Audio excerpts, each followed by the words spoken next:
ambición, conquista, lujuria, asesinato y el poder de una tecnología incomparable. Estas fueron las bases de la fundación del Imperio Romano. Les movía una especie de ego cultural colectivo. Los colosales proyectos de construcción de Roma, coliseos, palacios, calzadas y acueductos extendidos por 3 continentes, fueron vehículo del poder y las promesas de la civilización más avanzada del mundo.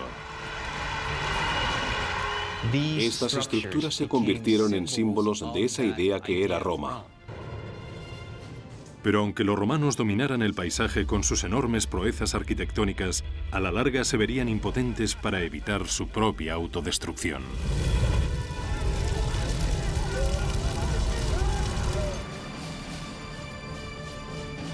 Roma, la construcción de un imperio, primera parte. 15 de marzo del año 44 a.C. El hombre más poderoso del mundo yace sin vida en el suelo del Senado romano. Como general prácticamente había doblado el tamaño del Imperio Romano. Como político maquinó un asombroso ascenso al poder. Pero ahora este guerrero marcado por la batalla ha sido asesinado en Roma y a manos de romanos. Su nombre era Cayo Julio César. El ascenso de César al poder se gestó por su deseo de conseguir el puesto más alto dentro del Estado romano. Parecía querer acaparar demasiado poder para sí mismo. No lo compartía con los demás, y esto fue lo que le llevó a ser asesinado.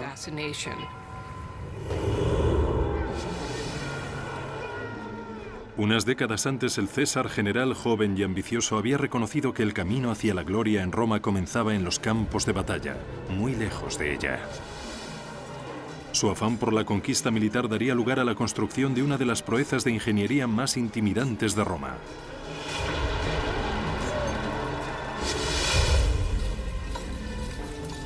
Año 55 a.C. Julio César dirige 8 legiones romanas, un total de 40.000 hombres por el norte a través de la Galia, una provincia romana que englobaba las actuales Francia, Bélgica y Suiza. Quiere ir a la Germania, a Alemania, y cruzar el Rin, porque ningún otro general lo ha hecho hasta el momento. Quiere ser un conquistador tan grande como Alejandro Magno y traspasar los límites de lo conocido. El río Rin se encuentra en el límite de lo conocido. Durante siglos ha sido una frontera natural que protegía a las tribus germánicas de la expansión romana. Ningún ejército había podido cruzarlo con las fuerzas necesarias como para realizar una conquista. Pero César no era como los demás guerreros. Podía haber ido en barco, pero ¿cómo iba a ir Julio César en un barco de remos? ¿Qué iba a hacer? ¿Poner a 8 legiones en un barco de remos e ir remando? No, tenían que cruzar marchando, tenían que llegar montados en caballo. Cruzar el Rin fue una nueva proeza de ingeniería por su alcance. El río tenía 300 metros de ancho, probablemente más, y entre 7 y 9 metros de profundidad, con corrientes impredecibles. César y sus ingenieros tenían que proyectar un puente que no solo fuera muy fuerte, sino también muy estable, y lo suficientemente grande como para que pudiera pasar por él una legión. El puente tendría que tener la longitud de 4 campos de fútbol y aguantar el peso de 40.000 soldados. A pesar de la anchura y profundidad del Rin y de sus fuertes corrientes, Julio César estaba empeñado en hacerlo. Cruzar un río de ese tamaño construyendo un puente es algo que te hace quedar muy bien con tu público en tu ciudad, pero desde luego es algo que te hace quedar aún mejor con el público que va a ver al otro lado del río y que se va a quedar de piedra cuando vean lo que estás haciendo. Con la velocidad y eficiencia de una máquina bien engrasada, los soldados de César van transformando metódicamente la madera de la zona en un puente. A cada hora que pasa, este milagro de la ingeniería se va acercando cada vez más a la difícil orilla norte del Rin. Es casi como si ahora tuviera que bajar una nave espacial del tamaño de, digamos, la mitad de Manhattan y fuera capaz de levantar edificios en el aire con alguna especie de dispositivo magnético. Sería algo que nos dejaría pasmados. No lo podríamos asimilar. Los cimientos del puente se construirían con una serie de pilares de madera clavados en el lecho del río. Cada pilar tenía medio metro de grosor. En la mitad del puente debían tener hasta 9 metros de altura para que llegaran hasta el fondo desde la superficie. Los ingenieros de César introdujeron los pilares en diagonal para dar más estabilidad al puente. Al clavar los pilares en ángulo y luego unirlos, hicieron en muchos sentidos lo que hacen los carpinteros al fabricar un caballete. Con las patas en ángulo utilizan las fuerzas para evitar que la corriente del río lo derribe y crear de esta forma un área de trabajo estable. La inclinación les proporciona mucha más resistencia contra la fuerza del río, las crecidas del río y todo lo demás. Aunque es mucho más difícil clavarlas en el fondo del río que si se trataran de pilares verticales. Tuvieron que trabajar con mucho cuidado usando estructuras de madera para clavarlas en el lecho del río. En el lado río arriba los pilares estaban inclinados en la dirección de la corriente. 12 metros corriente abajo los pilares correspondientes estaban inclinados contra corriente. Cada grupo de pilares estaba sujeto mediante una viga de unión de 60 centímetros de grosor. Luego se colocaron trozos de madera de un lado a otro de las vigas y se terminó la superficie con haces de palos firmemente enrollados. El diseño del puente en sí era innovador, pero lo más sorprendente de esta proeza de ingeniería fue la velocidad con la que se construyó. A los 10 días de ordenar su construcción, César cruzó marchando sobre su puente en dirección a su destino. Si intentáramos hacer eso hoy, no seríamos capaces de construir algo así en tan pocos días con este tipo de tecnología. Podríamos hacer algo comparable si contáramos con miles de esforzados soldados fieles y totalmente entregados a César y tuviéramos el objetivo de cruzar el río Rin para aterrorizar a los germanos que había al otro lado. César había estimado que el tamaño de las fuerzas germánicas sería de unos 430.000 soldados, más de 10 veces el tamaño de su propio ejército. Pero cuando vieron a las legiones romanas cruzando el Rin, huyeron enseguida hacia tierras más elevadas. Durante los siguientes 18 días, César exploró libremente el territorio al norte del Rin sin encontrar ninguna resistencia. Después volvió a cruzar el puente y lo desmanteló tras haber conseguido claramente su objetivo. Es algo simbólico. Que Roma pueda llegar a cualquier parte, que no hay nada que frene a Roma. Y aún hay más. Que Julio César pueda ir a cualquier parte. El puente de César fue una de las primeras señales de su gran ambición. Una década después, esa ambición le impulsaría hasta una posición de poder sin precedentes, aunque también sería la causa de su perdición. Cuando fue declarado primer dictador de por vida a la edad de 55 años, en 44 a.C., ya se empezaba a hablar sobre su asesinato en secreto por los pasillos del Senado romano. Algunas de las cosas que hace sugiere que le gustaría que le adoraran como a un dios. Su ambición traspasaba de tal manera los límites de lo que los mismos romanos y sobre todo los senadores pensaban que era aceptable, que acabó siendo asesinado. En vida, Julio César alteró para siempre el paisaje político de Roma. En su muerte encarnaría tanto el potencial como el peligro que encierra el poder absoluto.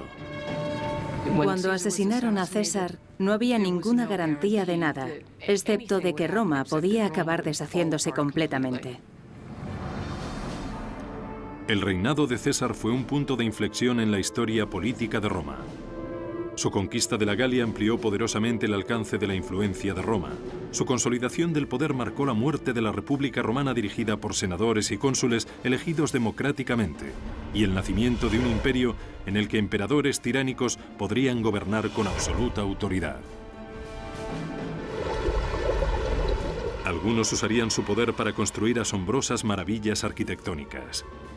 La vanidad, Los excesos y la ignorancia de otros llevarían al imperio al borde de la destrucción.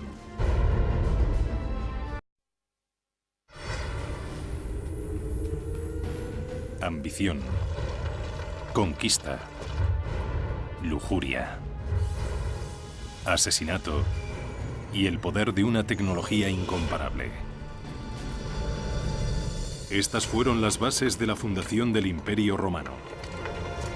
Les movía una especie de ego cultural colectivo. Los colosales proyectos de construcción de Roma, coliseos, palacios, calzadas y acueductos extendidos por 3 continentes fueron vehículo del poder y las promesas de la civilización más avanzada del mundo. Estas estructuras se convirtieron en símbolos de esa idea que era Roma. Pero aunque los romanos dominaran el paisaje con sus enormes proezas arquitectónicas, a la larga se verían impotentes para evitar su propia autodestrucción.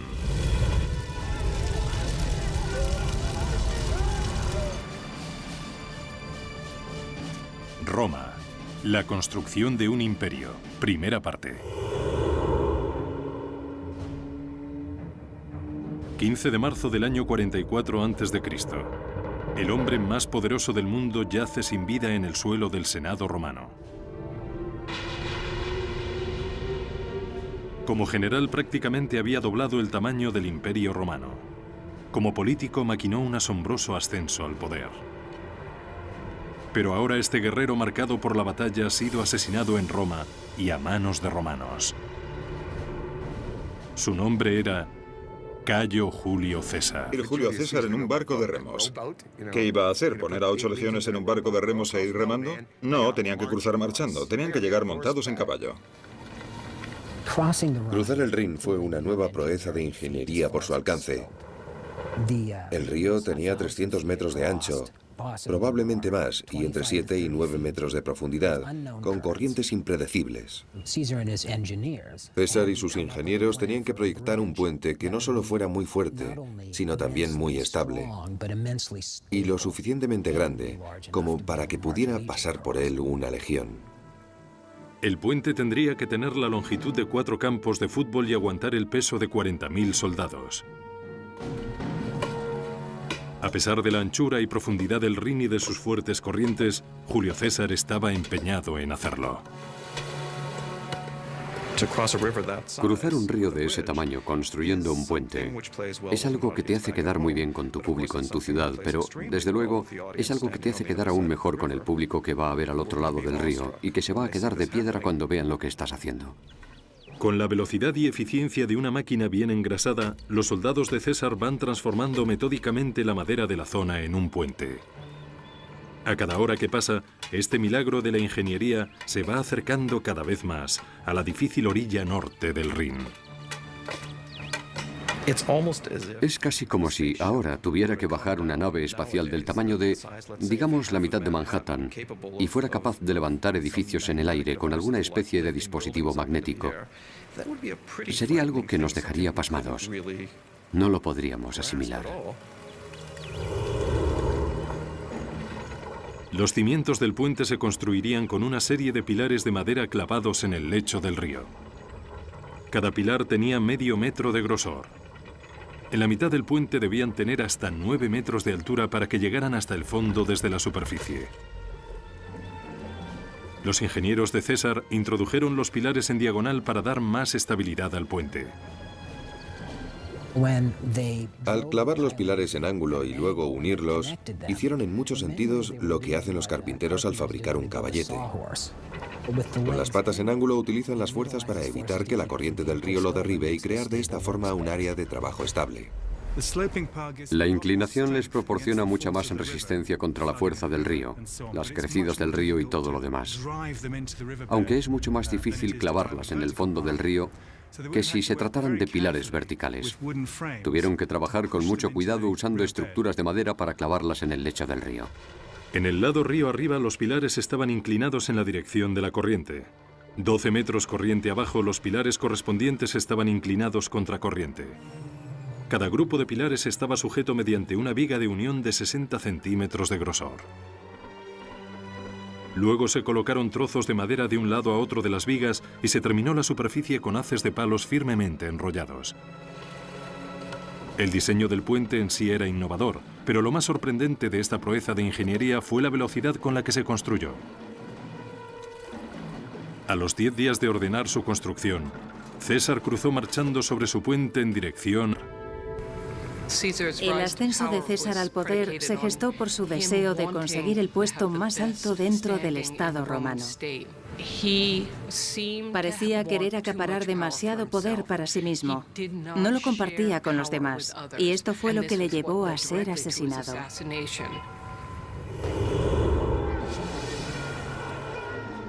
Unas décadas antes, el César general joven y ambicioso había reconocido que el camino hacia la gloria en Roma comenzaba en los campos de batalla, muy lejos de ella. Su afán por la conquista militar daría lugar a la construcción de una de las proezas de ingeniería más intimidantes de Roma.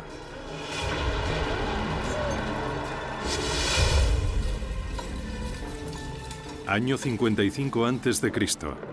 Julio César dirige 8 legiones romanas, un total de 40.000 hombres por el norte a través de la Galia, una provincia romana que englobaba las actuales Francia, Bélgica y Suiza. Quiere ir a la Germania, a Alemania, y cruzar el Rin, porque ningún otro general lo ha hecho hasta el momento. Quiere ser un conquistador tan grande como Alejandro Magno y traspasar los límites de lo conocido. El río Rin se encuentra en el límite de lo conocido. Durante siglos ha sido una frontera natural que protegía a las tribus germánicas de la expansión romana. Ningún ejército había podido cruzarlo con las fuerzas necesarias como para realizar una conquista. Pero César no era como los demás guerreros. Podía haber ido en barco, pero ¿cómo iba a su destino? Si intentáramos hacer eso hoy, no seríamos capaces de construir algo así en tan pocos días con este tipo de tecnología. Podríamos hacer algo comparable si contáramos con miles de esforzados soldados fieles y totalmente entregados a César y tuviéramos el objetivo de cruzar el río Rin para aterrorizar a los germanos que había al otro lado. César había estimado que el tamaño de las fuerzas germánicas sería de unos 430.000 soldados, más de 10 veces el tamaño de su propio ejército. Pero cuando vieron a las legiones romanas cruzando el Rin, huyeron enseguida hacia tierras más elevadas. Durante los siguientes 18 días, César exploró libremente el territorio al norte del Rin sin encontrar ninguna resistencia. Después volvió a cruzar el puente y lo desmanteló tras haber conseguido claramente su objetivo. Es algo simbólico. Que Roma pueda llegar a cualquier parte, que no hay nada que frene a Roma. Y aún hay más. Que Julio César pueda ir a cualquier parte. El puente de César fue una de las primeras señales de su gran ambición. Una década después, esa ambición le impulsaría hasta una posición de poder sin precedentes, aunque también sería la causa de su perdición. Cuando fue declarado primer dictador de por vida a la edad de 55 años, en 44 a.C., ya se empezaba a hablar sobre su asesinato en secreto por los pasillos del Senado romano.